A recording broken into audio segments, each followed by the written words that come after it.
Pendant que Johnny se posait la question pourquoi, c'était la dépression, c'était découragement, l'apitoiement sur soi.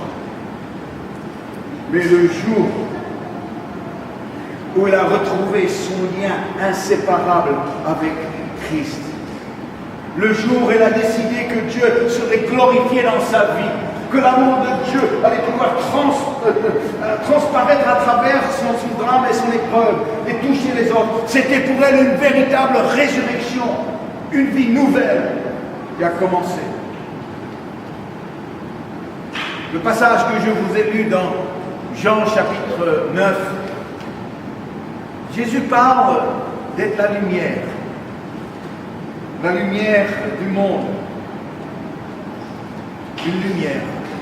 On a chanté comme un phare dans la nuit, une lumière qui brille. Vous savez, une lampe électrique, quand elle n'est pas allumée, elle a tout le potentiel de lumière, mais rien ne se dégage.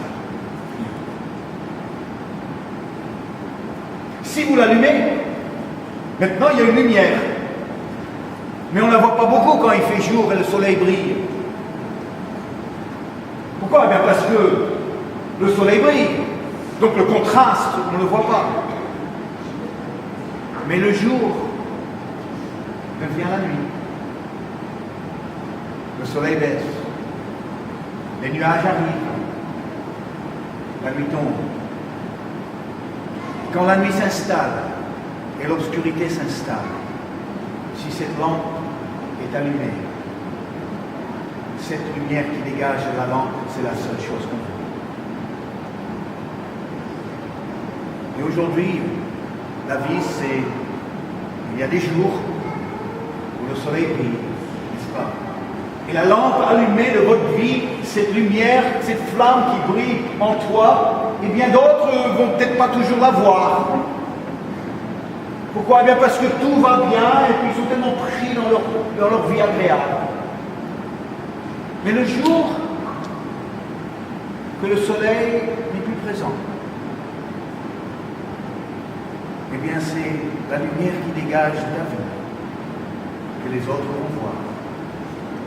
Parce que ce n'est pas une lumière qui dépend du soleil, c'est une lumière qui dépend de ce Dieu que tu as accueilli dans ta vie, de ce Jésus qui a pris place en toi et qui a allumé un amour inséparable entre toi et Dieu. Cher ami, à la réunion, beaucoup de gens continuent à croire en Dieu. Mais c'est un Dieu qui ne ressent pas. Un Dieu qui semble très absent dans les épreuves de la vie. Et un Dieu avec qui ils n'ont pas un lien inséparable. Et la réalité, c'est qu'ils ont hérité une religion, hérité des croyances, des parents, de leur société, de leur église. Mais aujourd'hui, les premiers chrétiens n'ont rien hérité. Les premiers chrétiens ont vécu direct quelque chose de la part de Jésus. Et aujourd'hui, si tu veux avoir ce lien inséparable de Christ, si tu veux que cette lumière s'allume en toi, cette flamme, eh bien, personne d'autre ne peut vous le donner. Il faut se présenter devant Dieu et lui dire: Jésus, viens dans mon cœur, viens dans ma vie, je veux vivre ma vie pour toi. Je vous ai dit tout à l'heure que moi j'ai vécu ça à l'âge de 15 ans. J'ai plus 15 ans maintenant. J'en ai un peu plus. J'en ai 25. Mon horloge s'est arrêtée à 25. Mais je peux vous dire, chers amis, ce jour-là, quand j'ai ouvert ma vie et j'ai reçu Jésus dans mon cœur, ce jour-là, ma vie a basculé.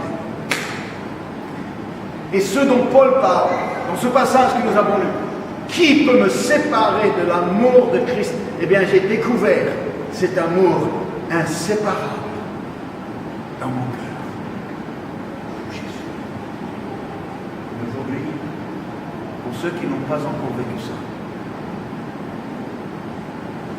bien, ne laissez pas passer encore un jour sans avoir reçu Jésus.